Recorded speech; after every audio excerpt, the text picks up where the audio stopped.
Today, discuss the next point. Stokes law. Last previous lecture, I discussed the viscous force. What is the meaning of viscous force? The viscous force, the tangential force acts on an adjacent layer of fluid. म्हणजे ज्या एक adjacent आपण imagine केलेलं layer त्या लेयरवरती जेव्हा एक force apply तो फोर्स कसा when oppose the relative motion तो काय करतो जर काय relative motion which oppose the relative motion between the layer of fluid त्या लेयर ऑफ फ्लुइडला जर एखादं मोशन जर अपोज करत असेल त्यालाच आपण काय म्हणतो viscous force is the simple definition. मग तो विस्कस फोर्स या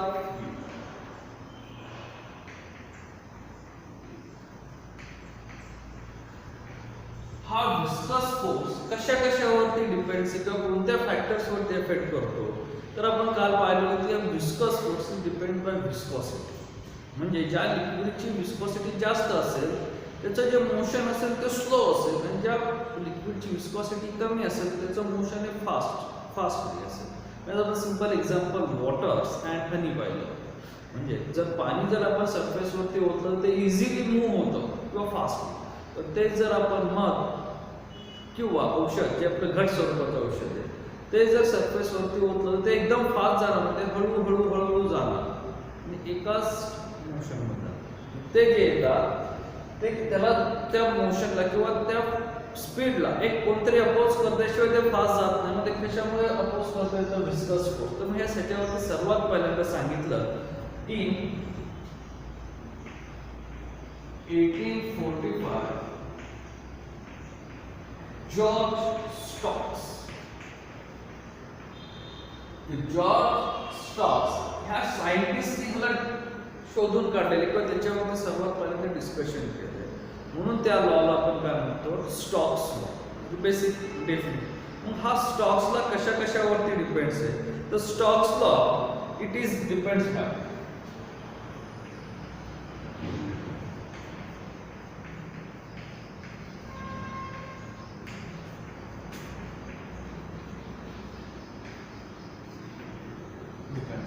आपण डिस्कशन मध्ये आधी सांगितलं की it is depended by viscosity. म्हणजे ज्या लिक्विडची विस्कोसिटी जास्त असेल तेवढा तो फोर्स जास्त अप्लाय करणार आहे.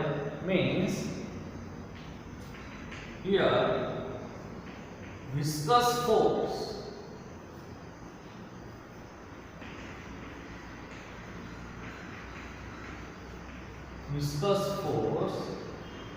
Fv is directly proportional to the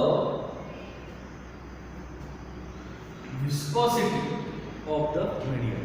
त्या मीडियमची असलेली विस्कोसिटी. तर आपण सिंपल एक डायग्राम ड्रॉ म्हणजे इथे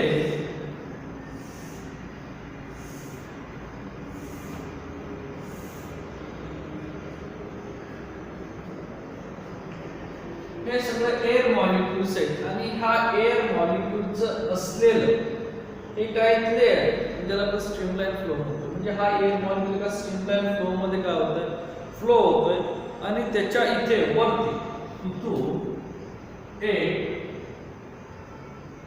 स्फेरिकल बॉल असं काय केलं सोड. बरोबर आहे की. आता ह्या स्फेरिकल बॉलचा एरिया आणि हा एअर मीडियमच्या असलेल्या दोन लेयर्स मधला एरिया हा कसा डिफरन्स आहे. हा एरिया जास्त आहे हा एरिया कमी. जर आपण याला स्टडी स्टेट्स मध्ये कन्सिडर केलं म्हणजे तो लेयर लिक्विडचा लेयर किंवा गॅसेसचा लेयर स्टडीज मध्ये आणि त्याच्यावरती जर एखादी वस्तू जर आपण सोडली तर जर ते मॉलिक्युल्स हे जर एकाच जागेवरती राहिले तर हा बॉल स्फेरिकल बॉल त्याच्यातून खाली जाणार आहे का. म्हणजे आपण सिंपल एक्झाम्पल सरफेस टेन्शनचं घेऊ लिक्विडच्या. ज्यावेळेस लिक्विड सरफेस टेन्शन वरती एखादा स्पायडर वॉटर किंवा वॉटर स्पायडर ज्यावेळेस मूव्ह करतो त्यावेळेस तो पाण्याच्या खाली जात नाही किंवा एखादी जर गवताची काडी असेल तर ती पाण्याच्या खाली जात नाही. का जात नाही तर तिथले जे असलेले दोन वॉटर मॉलिक्युल ते सेपरेट होते. त्यांच्यामधला असलेला ॲडिसिव्ह फोर्स हा काय असतो कोहेसिव्ह फोर्स हा काय असतो जास्त असतो. त्यामुळे ते सेपरेट होत नाही. त्यामुळे तो गवताची काडी असेल किंवा तो वॉटर स्पायडर असेल ते खाली जात सेम इथं सुद्धा तेच होते. हा स्फेरिकल बॉल जर खाली जात नाही तर ह्याचा अर्थ हे एअर मॉलिक्यूल म्हणजे इथले एअर मॉलिक्यूल्स ह्याला अपोज करतात की नाही. म्हणजे त्या एअर मॉलिक्यूलनी अपोज करताना अप्लाय केलेला फोर्स म्हणजे कोणता विस्कस फोर्स. कारण ह्या दोघांमध्ये ह्या सॉलिडच्या असलेल्या स्फिअर मध्ये आणि ह्या एअर मॉलिक्यूल मध्ये काय होणार आहे प्रकारचं फ्रिक्शन होणार आहे आणि ते फ्रिक्शन मुळे प्रोड्यूस झालेला फोर्स म्हणजे कोणता आहे विस्कस फोर्स आहे. मग तो विस्कस फोर्स हा कशावर डिपेंड्स आहे तुमच्या असलेल्या ह्या मीडियम वरती डिपेंड आहे. त्या मीडियमच्या असलेल्या विस्कोसिटी वरती डिपेंड्स. म्हणजे ज्यावेळेस तो खाली येईल त्यावेळेस समजा इथे आपण त्याला खाली आणू इथून तो असा खाली आला ह्याचा तर आकार बदलणार नाही. म्हणजे तुमचे असलेले लेयर्स असे सेपरेट होणार की नाही. म्हणजे इथले असलेल्या एअर मॉलिक्युल्स आणि इथला असलेला सॉलिड मॉलिक्यूल ह्या दोघांमध्ये काय होतं एक प्रकारचा विस्कस फोर्स अप्लाय होतो आणि तो विस्कस फोर्स म्हणजे ह्या मीडियमची असलेली viscosity is the simple concept. आणि जेवढी जास्त विस्कोसिटी असेल तेवढा जास्त इथे फोर्स अप्लाय होणार. फोर्स अप्लाय होणार तेवढा जास्त तो अपोज करणार आहे. थोडक्यात फोर्स जास्त होणार आहे म्हणजे तेवढा जास्त तो काय करणार आहे त्याला अपोज करणार आहे. Means viscous force is depends by the directly proportional to the viscosity. Coefficient of viscosity equation first. Second viscous force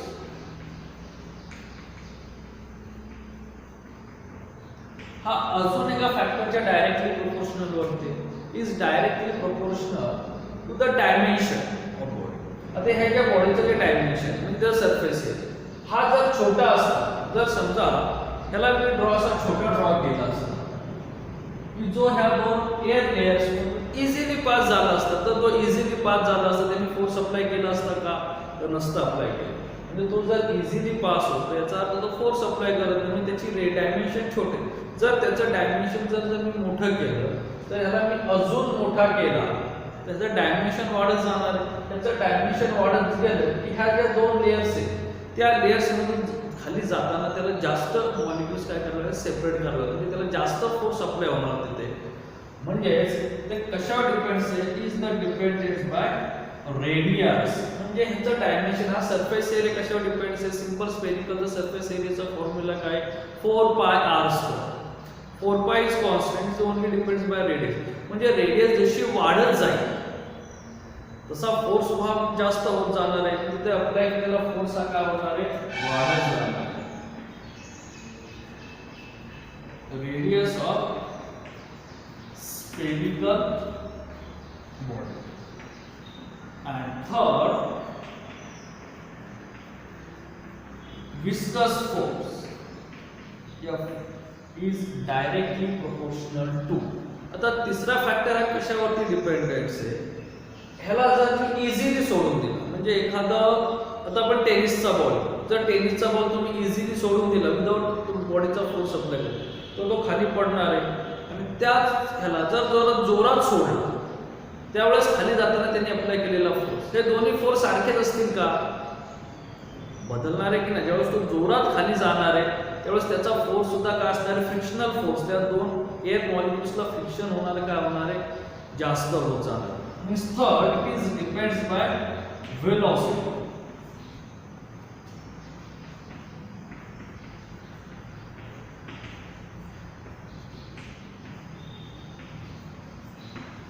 त्या बॉडीची असलेली वेलोसिटी अशा एकूण 3 फॅक्टरवरती डिपेंड्स आहे. Viscous force is directly proportional to the coefficient of viscosity of medium. Viscous force is directly proportional to the radius of spherical body and viscous force is directly proportional to the velocity of body. म्हणजे तो किती स्पीडने जातो तेवढ्या स्पीडने त्या असलेल्या ball एअरवरती आणि त्या बॉलच्या मॉलिक्युलवरती काय होणार आहे फोर्स अप्लाय होणार. हे जर तिन्ही इक्वेशन एकत्र केले equation first second and third viscous force is directly proportional to the coefficient of viscosity, radius of spherical ball and velocity of spherical ball किंवा बॉडी. आता इथे डायरेक्टली प्रोपोर्शनल म्हणजे काहीतरी कॉन्स्टंट काहीतरी फॅक्टर हा कॉन्स्टंट असला पाहिजे. तो कॉन्स्टंट फॅक्टर्स काय तर 6 पाय. तो कॉन्स्टंट फॅक्टर म्हणजे काय येतोय 6 पाय आणि तो 6 पाय हा कॉन्स्टंट आहे म्हणजे viscous force is equal to 6 pi coefficient of viscosity, radius of body and velocity of spherical body. एकदम सिंपल स्टेटमेंट त्यांनी सांगितले. कोणतीही वस्तू जर इथे आपण ॲज अ सिंपल एक्झाम्पल घ्यायचं झालं तर ऑइलनी भरलेला एक जार घ्या आणि पाण्याने भरलेला एक जार घ्या. त्या दोन्ही जारमध्ये एकाच वेळेस एक कॉइन सोडा तर कोणता कॉइन सर्वात आधी खाली जाईल? पाण्याने भरलेल्या जार मधला खाली जाईल की ऑइल तेलाने भरलेल्या जार मधला कॉइन आधी खाली जाईल? जो सर्वात जास्त फोर्स अप्लाय करणार आहे त्याला जास्त वेळ लागणार आहे, जो सर्वात कमी फोर्स अप्लाय करणार आहे त्याला कमी. बरोबर की? म्हणजेच जर आपण पाहिलं तर कोएफिशिएंट ऑफ विस्कोसिटी कुणाची जास्त आहे तर ऑइलची जास्त आहे. ऑइलची कोएफिशिएंट ऑफ विस्कोसिटी जास्त आहे ॲज कम्पेअर टू वॉटर, पाणी. म्हणजे तुमची कोएफिशिएंट ऑफ विस्कोसिटी वाढली तर फोर्स सुद्धा काय वाढणार. म्हणजे त्या कॉइनला वरून खाली जाण्यासाठी अपोज केलेला फोर्स हा वाढत जाणार आहे. हा कन्सेप्ट आहे. त्याला खाली जाण्यासाठी जो फोर्स अप्लाय होणार आहे व तो फोर्स कोण अप्लाय करणार आहे? कोएफिशिएंट ऑफ विस्कोसिटी म्हणजे त्या मीडियमची असलेली कोएफिशिएंट. पण पाण्यामध्ये तो खाली जाईल. आता हाच एक्सपेरिमेंट आपण दुसऱ्या याच्यामध्ये म्हणजे 1 रुपयाच्या कॉइनच्या ऐवजी आपण छोटा कॉइन घेऊ. आता तुम्हाला 25 पैसे किंवा 50 पैशाचा कॉइन माहीत नसेल पण आमच्या वेळेस 10 पैशाचा सुद्धा कॉइन होता आणि 1 रुपयाचा कॉइन आत्ताच्या कॉइनपेक्षा 2 पटीने मोठा आणि जाड होता. तर तो मोठा कॉइन म्हणजे जो 1 रुपयाचा कॉइन होता त्यावेळेस बरोबर 10 ग्रॅमचा असायचा. 10 पैशाचा कॉइन हा बरोबर 1 ग्रॅमचा असायचा. म्हणजे आपण बाय वेट कंपॅरिझन आणि त्याचा आपल्याला स्फेरिकल शेप घ्यायचा आहे कारण it is depends by radius. आपण डायमेन्शन म्हणतो, मॅग्निट्यूड म्हणत नाही. मग त्याचा छोटा कॉइन असेल तर त्याचा रेडियस छोटा असणार आहे, मोठा कॉइन असेल तर त्याचा रेडियस मोठा असणार आहे. जेवढा मोठा रेडियस असेल तेवढा त्याला खालून अपोज करणारे मॉलिक्युल्स कसे असणार आहे? जास्त असणार आहे की नाही? म्हणजे त्याचा अपोज करणारा फोर्स हा काय होणार आहे? वाढत जाणार. कॉइन छोटा असेल तर एरिया कमी होणार. एरिया कमी झाला की त्याला अपोज करणारे जे दुसरे मॉलिक्युल्स आहेत लिक्विडचे ते लिक्विडचे मॉलिक्युल सुद्धा काय होत जाणार आहे? त्यांचं असलेले एक सरफेस हा कमी होत जाणार. त्याला तेवढेच मॉलिक्युल काय करायचे? सेपरेट बाजूला काढायचे आणि खाली जायचे. दिस डिपेंड बाय रेडियस. आणि तिसरं एक्झाम्पल आपण व्हेलॉसिटी. तिथे सुद्धा आपण जर एक कॉइन ऑइलमध्ये जोरात टाकला आणि एक कॉइन वॉटर्समध्ये इझिली सोडला तर तो जोरात टाकलेला आहे ज्याचं स्पीड जास्त आहे तो लवकर खाली जाणार. बरोबर की नाही? म्हणजे तो ते असल्या लिक्विड मॉलिक्युलवरती फोर्स जास्त अप्लाय करून त्याला काय करणार आहे? सेपरेट करणार. It depends by velocity. The 3 physical quantity depends by the viscous force. आणि या विस्कस फोर्सचा यूज करूनच आपण एक व्हेलॉसिटी फाइंड आउट करणार. त्या व्हेलॉसिटीला आपण काय म्हणतो? टर्मिनल व्हेलॉसिटी म्हणतो. आता जे आपण डिस्कशन केलं तेच डिस्कशन तिथे आपल्याला यूज होणार. Terminal velocity. आता टर्मिनल व्हेलॉसिटी हा फॅक्टर कशावर होते म्हणजे किंवा कोणत्या व्हेलॉसिटीला टर्मिनल व्हेलॉसिटी? तर सिंपल आपण घेऊ. एखादा जर रेनड्रॉप जर वरून खाली येत असेल त्यावेळेस तो खाली येताना त्याला एक प्रकारचं काय असतं? स्पीड असतं. त्या रेनड्रॉपचं शेप आपण स्फेरिकल कन्सिडर करतो. म्हणजे इथे अप्लाय स्फेरिकल रेनड्रॉप.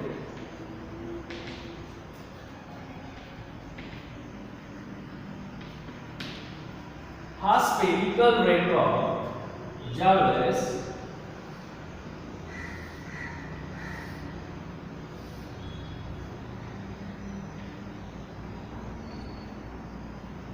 हे एअर पण कन्सिडर करू.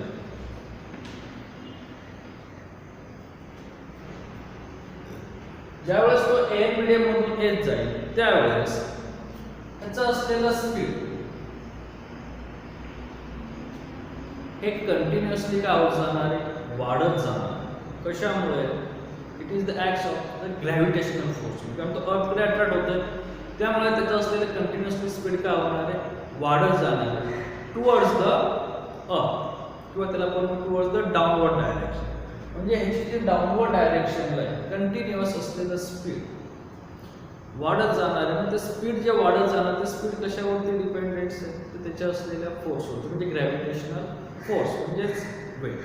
आता सेकंड, ज्यावेळेस त्याचं स्पीड असं खाली येताना कंटिन्युअसली वाढत जाणार आहे, ते स्पीड वाढलं तर इथे जे आपले एअर मॉलिक्युल्स आहेत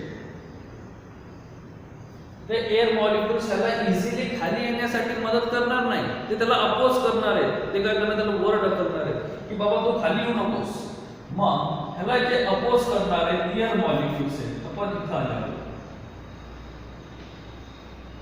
इथले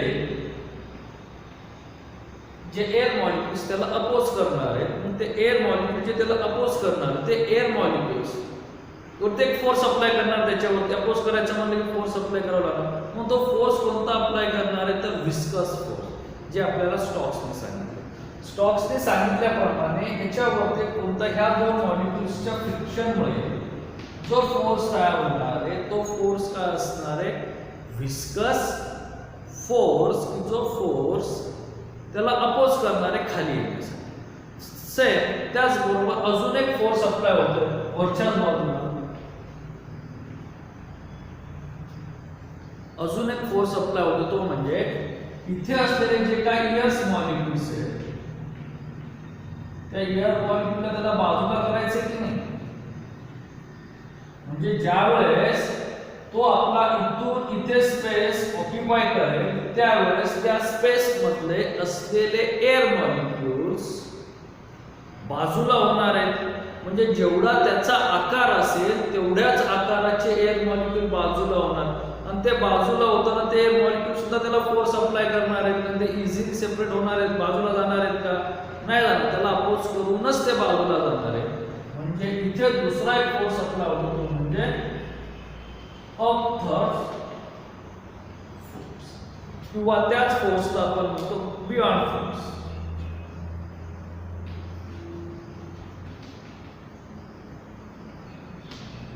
असे दोन फोर्स अप्लाय होतात. मग हे जे दोन फोर्स जे अप्लाय होणार वरच्या बाजूला डाऊनवर्ड डायरेक्शन मध्ये वेट किंवा ग्रॅव्हिटेशनल फोर्स हा अप्लाय होणार आहे, आणि खालच्या बाजूने वरच्या दिशेने कोणता फोर्स अप्लाय होणार आहे, viscous force F and upthrust force F. हे दोन फोर्स खालच्या बाजूने वर अप्लाय होणार, म्हणजे अपवर्ड डायरेक्शन अप्लाय होणार आहे, आणि हा फोर्स वरच्या बाजूने खाली अप्लाय होणार आहे, म्हणजे डाऊनवर्ड डायरेक्शन अप्लाय होणार. हा ज्यावेळेस डाऊनवर्ड डायरेक्शन खाली खाली येत जाईल तस तशी याची वेलोसिटी काय होत जाणार आहे, वाढत जाणार आहे. बरोबर की नाही, ह्या स्फेरिकल ड्रॉपची, कारण तो अर्थचा रूल्स आहे, ग्रॅव्हिटेशनचा रूल्स. ज्यावेळेस तो खाली येत जाणार आहे त्यावेळेस त्याची वेलोसिटी काय होत जाणार आहे, वाढत जाणार आहे. आणि ती वेलोसिटी वाढली तर विस्कस फोर्स वाढत जाणार आहे, म्हणजे इनडायरेक्टली हा फोर्स सुद्धा काय होत जाणार आहे, वाढत जाणार. त्याचं वेट बदलणार नाही, तो वेट तेवढाच राहणार आहे. अपथर्ड फोर्स बाजूला करणारे एअर मॉलिक्युल्स आहेत त्यांचं सुद्धा वेट बदलणार नाही, आणि ते सुद्धा तेवढेच राहणार आहे, आणि दोघांचा आपला आकार काय बदलत नाही. मग हा फोर्स वाढत गेला तर ह्यांची ऍडिशन वाढत जाणार आहे.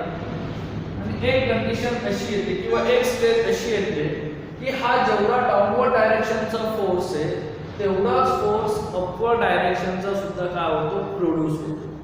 म्हणजे ज्या स्टेजला downward directional force is equal to the upward directional force सारखा असेल त्या टाइम्स त्यावेळेस काय कंडिशन तयार होणार आहे. मग जर आपल्याला न्यूटनचा थर्ड लॉ माहिती आहे, every action equal and opposite रिॲक्शनची, म्हणजे जर इथे जी ऍक्शन होणार त्या स्टेजला इक्वल आणि अपोजिट होणार आहे तर ती जर सारखी असेल तर तिथे असलेला रिझल्टंट फोर्स, म्हणजे ह्या दोन फोर्समुळे तयार झालेला रिझल्टंट फोर्स फोर्स काय होणार आहे, 0 होणार आहे. कोणत्या स्टेजला downward directional force is equal to the upward directional force.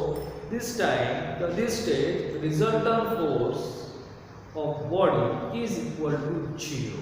मग जर रिझल्टंट फोर्स 0 झाला मग त्याच्यावरती कसल्याच प्रकारचा फोर्स अप्लाय झाला नाही तर आपल्याला असं वाटतं जर फोर्सच अप्लाय होत नाही तो खाली येईल का, तो तिथेच थांबेल.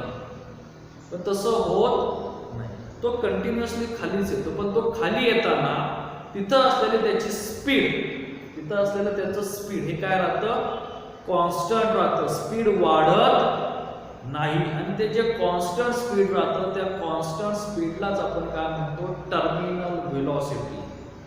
सिंपल कन्सेप्ट आहे. ज्या वेळेस डाउनवर्ड डायरेक्शनचा फोर्स डाउनवर्ड डायरेक्शनने बॉडी ज्यावेळेस खाली येत जाईल त्यावेळेस अपवर्ड डायरेक्शनचा असलेला विस्कस फोर्स हा काय होत जातो, व्हेलॉसिटीमुळे वाढत जातो. ती जी व्हेलॉसिटीमुळे वाढलेला विस्कस फोर्स आहे त्या विस्कस फोर्समुळे अपवर्ड डायरेक्शनचा असलेला फोर्स काय होतो, वाढत होतो. एका स्टेजला डाउनवर्ड डायरेक्शनल फोर्स आणि upward directional force is same, हे सारखेच येतात. त्या स्टेजला हा जो आपल्याला ड्रॉप आपण कन्सिडर करतो तो ड्रॉप काय तिथे थांबत नाही, तो खालीच येतो. पण तो खाली येताना त्याची असलेली व्हेलॉसिटी ही कॉन्स्टंट राहते. व्हेलॉसिटी बदलत नाही. व्हेलॉसिटी बदलत नसल्यामुळे विस्कस फोर्स बदलत नाही. विस्कस फोर्स बदलत नसल्यामुळे त्यांची असलेली ऍडिशन ऑफ प्लस फोर्स आणि विस्कस फोर्स ती बदलत नाही. आणि ग्रॅव्हिटेशनल फोर्स हा तर ते तेवढाच राहणार, तोही बदलत नाही. म्हणजे तुमचे तिन्ही फोर्स हे त्या टाइमला कसे येतात, कॉन्स्टंट येतात. both the three force is constant, then terminal velocity, applied velocity of spherical drop is constant. आणि तिथे असलेली velocity constant आहे आणि त्या velocityलाच आपण काय म्हणतो, terminal velocity. Very simple discussion आहे. When a spherical raindrop, आता इथे आपण सिम्बॉलिकल यूज करू कारण इथे आपल्याकडे दोन मीडियम तयार होतात. ही एक मीडियम तयार होते आणि दुसरी मीडियम म्हणजे हा स्फेरिकल ड्रॉप आहे तो सॉलिड लिक्विडचा आहे आणि इथे असलेले एअर मॉलिक्युल्स हे गॅसेसचे, म्हणजे ह्याची असलेली डेन्सिटी वेगळी, ह्याची असलेली डेन्सिटी वेगळी आणि त्याच्यानंतर विस्कॉसिटी फक्त मीडियमची अप्लाय होते. Means here rho is density of spherical body, ह्याची density. Sigma is density of medium, म्हणजे ज्या मीडियम मधून तो मूव होणार आहे. थीटा म्हणजे viscosity is coefficient of viscosity of medium. ही झाली आपली coefficient of viscosity of medium. ज्यावेळेस when spherical raindrop falls to the earth surface, its velocity also increases. Velocity increases, then viscous forces increases by the Stokes law is the simple concept. And this spherical rod continuously comes to the downward direction to the earth. This time applied to the force is gravitational force. Means gravitational force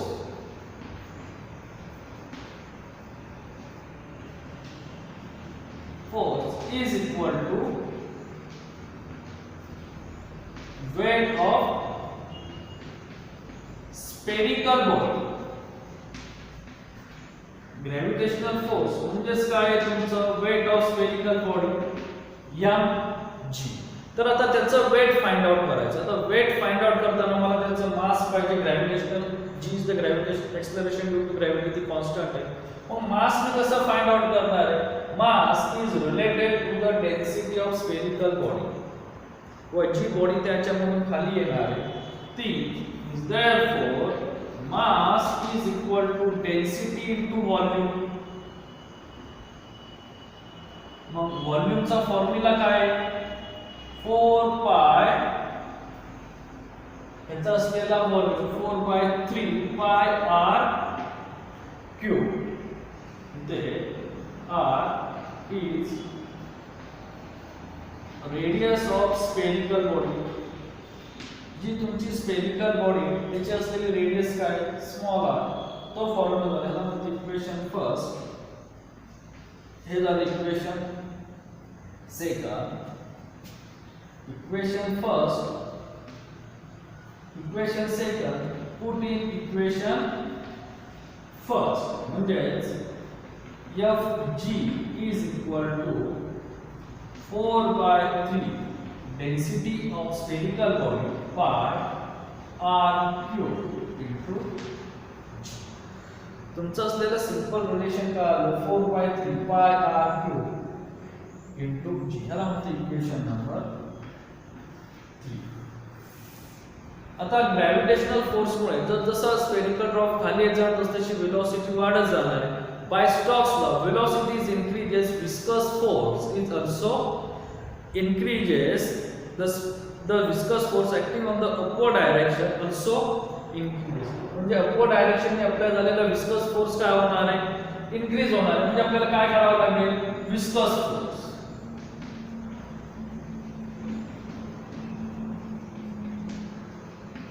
viscous force formula काय 6 pi coefficient of viscosity of medium, कोणत्या medium मध्ये तो into radius into velocity. म्हणजे coefficient of viscosity into radius into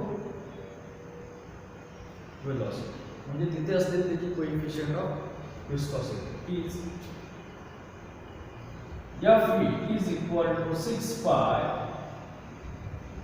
coefficient of viscosity radius of spherical drop into velocity. ज्या स्पीडने तो काय येणार खाली येत जाणार आणि तो ज्या स्पीडने खाली येत जाणार म्हणजे डाऊनवर्ड डायरेक्शन खाली येत जाणार त्यावेळेस अपवर्ड डायरेक्शन हा विस्कस फोर्स आणि अजून एक फोर्स आपल्याला तो म्हणजे अपथ्रस्ट फोर्स किंवा त्याला आपण बियॉन्ड फोर्स म्हणतो. तो बियॉन्ड फोर्स म्हणजे काय की त्याने किती तिथला मॉलिक्युल्स बाजूला काढले, तर ते कुठले मॉलिक्युल बाजूला काढणार आहे ज्या मीडियमचे आहे त्याच मीडियमचे, म्हणजे तिथे अप्लाय झालेला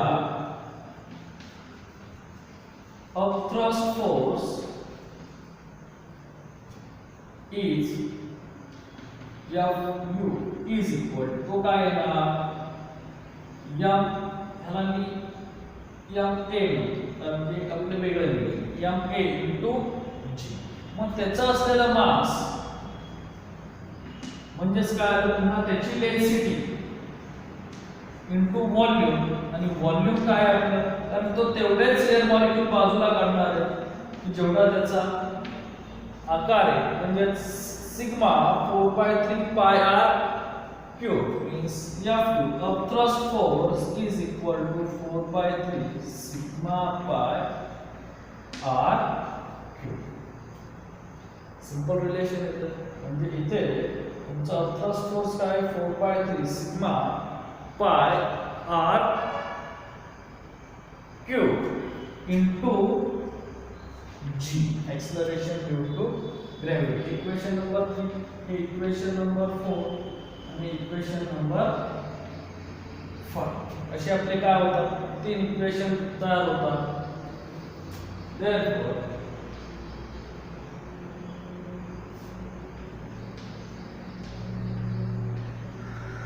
downward directional force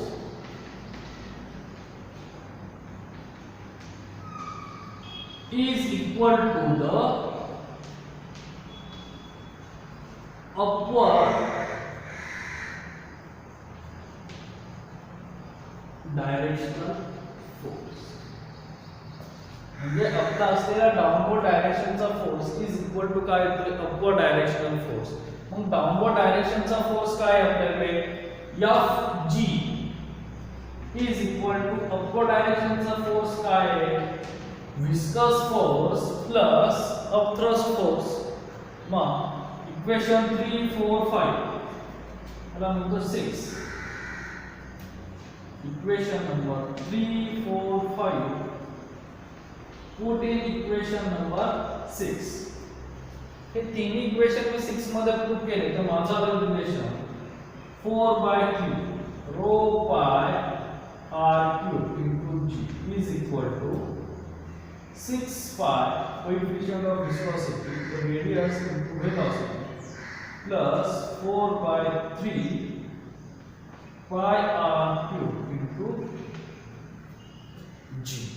असं काय होतं, माझं सिंपल इक्वेशन तयार होते. मला फाइंड आउट करायची ही वेलोसिटी, बरोबर की नाही. ह्या कंडिशनला, ह्या वेलोसिटीच्या कंडिशनला हे येते, म्हणजे ही वेलोसिटी जिथे असेल त्याच वेळेस हे दोन्ही फोर्स कसे होणार आहे, कॉन्स्टंट होणार आहे. आणि त्या वेलोसिटीलाच आपण काय म्हणतोय, टर्मिनल वेलोसिटी. म्हणजे मला टर्मिनल वेलोसिटी फाइंड आउट करायची असेल तर त्याला मी RHS ला घेतो आणि हे LHS ला शिफ्ट करतो. म्हणजे हे इकडे शिफ्ट केलं तर 4/3 डेन्सिटी ऑफ बॉडी मायनस 4/3 इथे density of medium into pi R cube into G. काय काय कॉन्स्टंट निघताय, 4/3 pi R cube into G. Bracket मध्ये काय राहते, density of body minus density of medium.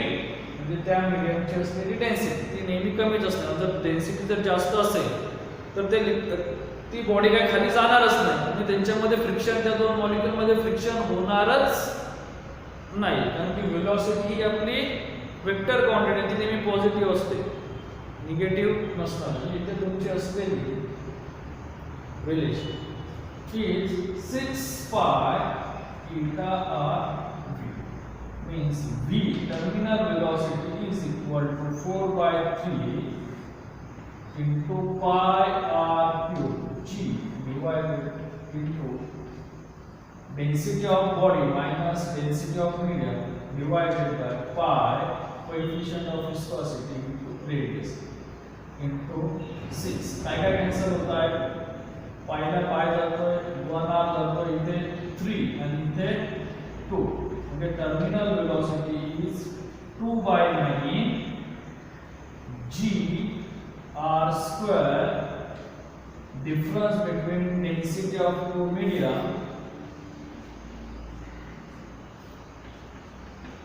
divided by coefficient of viscosity of body. म्हणजे तुमचं terminal velocity is equal to 2 divided by 9 into g r square bracket difference between density of two medium, म्हणजे ज्या तुमच्या दोन medium असतील त्याच्या, divided by coefficient of viscosity of medium. म्हणजे हे तुमचं सिंपल टर्मिनल वेलोसिटीचं काय येतं, रिलेशन. टर्मिनल वेलोसिटी कधी फाइंड होते, any spherical body किंवा any body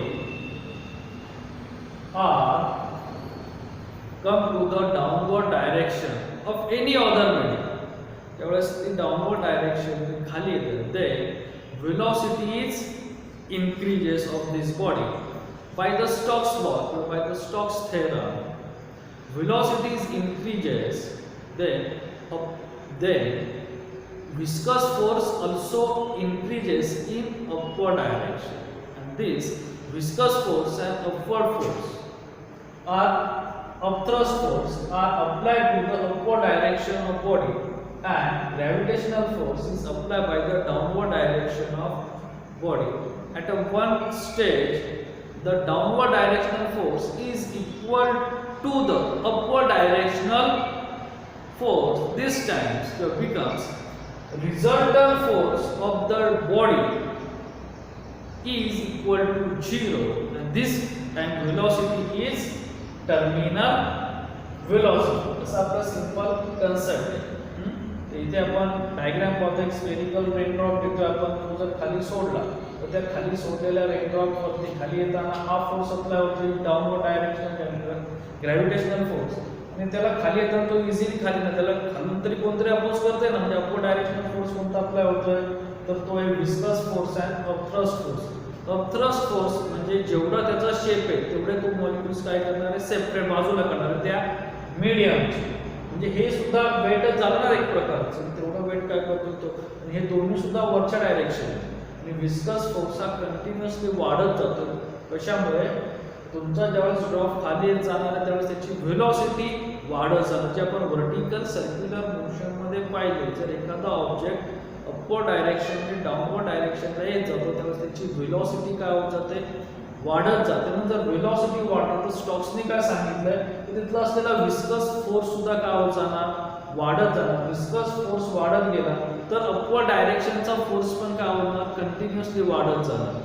एका स्टेजला असेल तर जे डाऊनवर्ड डायरेक्शन म्हणजे जो ग्रॅव्हिटेशनल फोर्स आहे तेवढा अपवर्ड डायरेक्शननी अप्लाय झालेला किंवा ऍडिशन ऑफ विस्कस फोर्स आणि अपथ्रस्ट फोर्स हे काय होणार, सारखे येणार. मग हे जर दोन्ही फोर्स वरचा आणि खालचा म्हणजे डाऊनवर्ड डायरेक्शनने अप्लाय होणार, अपवर्ड डायरेक्शनने अप्लाय होणार, हे जर दोन्ही फोर्स सारखे झाले तर त्या ड्रॉपवर किंवा त्या बॉडीवरती अप्लाय होणारा रिझल्टंट फोर्स सुद्धा काय होणार आहे, सारखा होणार. म्हणजे जर फोर्स सारखा झाला तो ऑब्जेक्ट तिथेच थांबला पाहिजे का, पण तो तिथे थांबत नाही तरी तो खाली येतो. तो खाली येताना त्याचे दोघांवरती अप्लाय केलेले फोर्स सारखेच राहतात. मग ते जर दोघांवरती अप्लाय केलेले फोर्स सारखेच राहत असतील आणि तो फोर्स कशामुळे बदलत होता, तर ह्या व्हेलॉसिटीमुळे बदलत होता.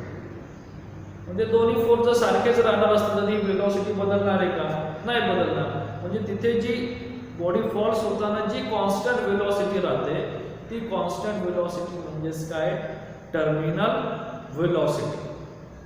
असं आपलं सिंपल डिस्कशन. इथे लक्षात ठेवायचं terminal velocity is depend by radius किंवा dimension of spherical body, difference between two density again depend by the density of both medium and coefficient of viscosity of body. असे ह्या 4 पॉईंट्सवरती ही टर्मिनल व्हेलॉसिटी डिपेंड आहे. Thanks.